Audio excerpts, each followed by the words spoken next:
በስመ አብ ወወልድ ወመንፈስ ቅዱስ አሃዱ አምላክ አሜን። የዕለቱ ስንክሳር ሰኔ 26።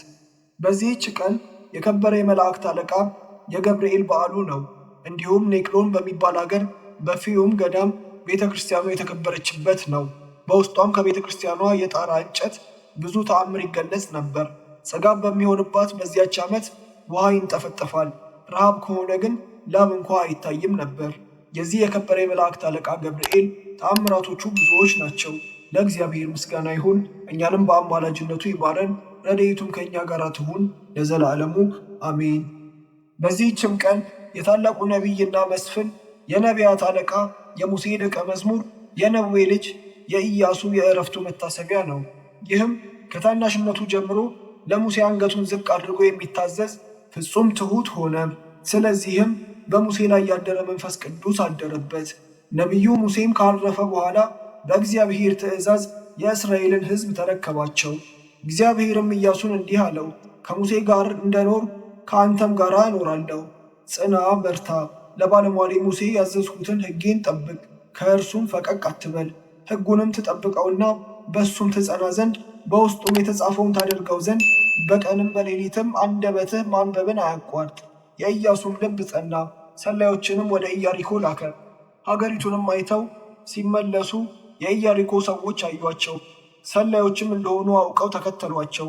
እነርሱም ረዓብ በሚሏት አመንዝራ ሴት ዘንድ ተሸሸጉ። እርሷም ሰወረቻቸው። እነርሱም በሚመጡ ጊዜ ከቤተሰቦቿና ከዘመዶቿ ጋር እንደሚያድኗት ቃል ገቡላት። በደህናም ሸኘቻቸው።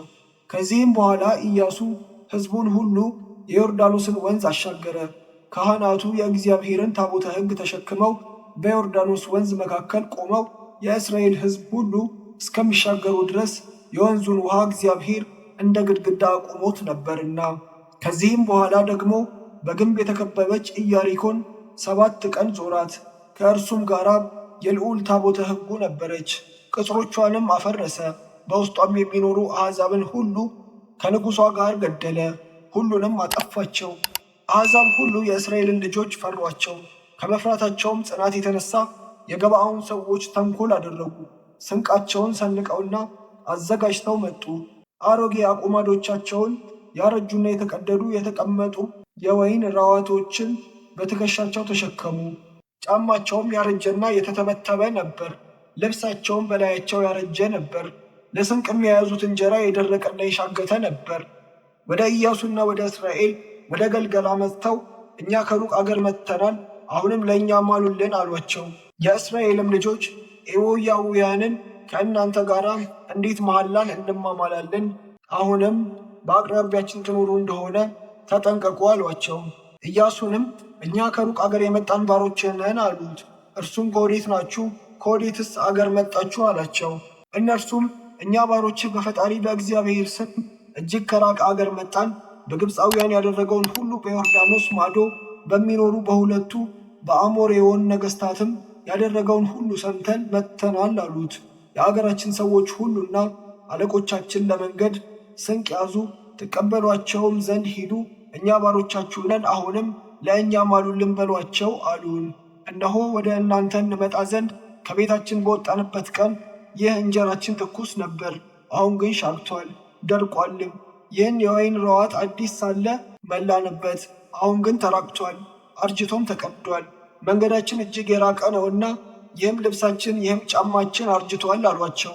መኳንንቱም ስንቃቸውን ተቀብለው አዩ፣ የእግዚአብሔርንም ቃል አልጠየቁም።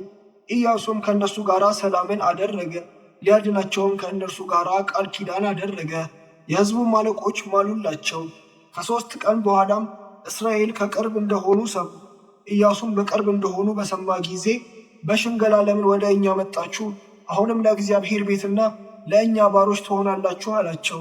የአሞሬዎን ነገሥታትም የገባዖን ሰዎች ሄደው ለእስራኤልና ለኢያሱ እንደተገዙ በሰሙ ጊዜ እነዚህ 5ቱ የኢየሩሳሌም ንጉሥ፣ የኬብሮን ንጉሥ፣ የኢያሪሞት ንጉሥ፣ የለኪሶ ንጉሥ፣ የአዶላም ንጉሥ ተሰብስበው ዘመቱ።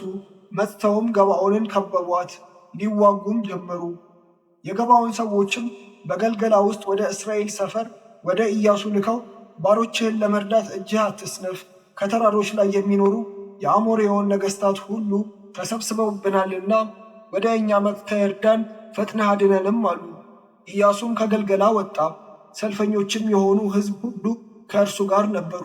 እግዚአብሔርም ኢያሱን አለው፣ በእጅህ እጥላቸዋለሁና በፊታችሁም አንድ ስንኳ የሚቀር የለምና አትፍሯቸው አለው።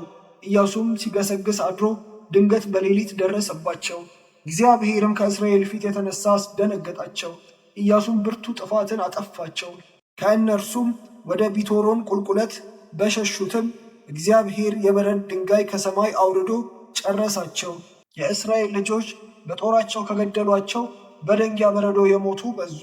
ያን ጊዜም እግዚአብሔር አሞሬዎንን በእስራኤል ልጆች እጅ አሳልፎ በሰጣቸው ጊዜ ኢያሱ ፀሐይ በገባኦን ጨረቃም በኤሎም ቆላ ትቁም ብሎ ከእግዚአብሔር ጋር ተነጋገረ። ፀሐይና ጨረቃም ቆሙ። ጠላቶቻችንም ሁሉንም አጠፋቸው፣ ከእነርሱም የቀረ የለም። ከዚህም በኋላ ለእስራኤል ልጆች ሁሉ ርስትን አካፈላቸው። ያለ ዕውቀት በስህተት ሰው የገደለ በውስጡ ይማፀን ዘንድ 7 መማፀኛ ከተሞችን እግዚአብሔር እንዳዘዘው ሠራ። ዕድሜውም 120 በሆነው ጊዜ የእስራኤልን ልጆች ሰበሰባቸው። የኦሪትን ሕግ እንዲጠብቁ በአምልኮተ እግዚአብሔርም እንዲጸኑ ትእዛዞቹንም እንዳይተላለፉ አዘዛቸው። እንዲህም አላቸው፣ እርሱ ፈጣሪያችን ቀናተኛ ነውና ጣዖት ብታመልኩ ያጠፋችኋል፣ ሕጉም ብትጠብቁ ግን የበረከት ልጆች ትሆናላችሁ። ከዚህም በኋላ በሰላም አረፈ። ያዕቆብ ከኤሞር ልጆች በ100 በጎች በገዛው ናብሎስ በሚባል ቦታም ተቀበረ። 30 ቀኖችም ያህል ታላቅ ልቅሶ አለቀሱለት። ለእግዚአብሔር ምስጋና ይሁን፣ እኛንም በጸሎቱ ይማረን፣ በረከቱን ከእኛ ጋር ትኑር ለዘላለሙ አሜን።